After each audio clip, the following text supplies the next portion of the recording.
అదేవిధంగా రీసెంట్ కూడా నిన్న ఒక బార్పై ఒక కేసు రిజిస్టర్ చేయడం జరిగింది, ఎస్ఓటి అండ్ లోకల్ పోలీస్ కలిసి.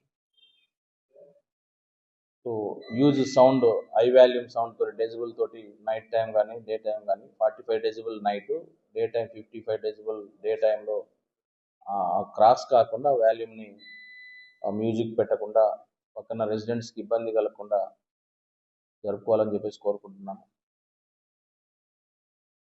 సో ఏదైనా ఒకవేళ నిబంధనలకి అతిక్రమించి చేస్తే వాళ్ళ మీద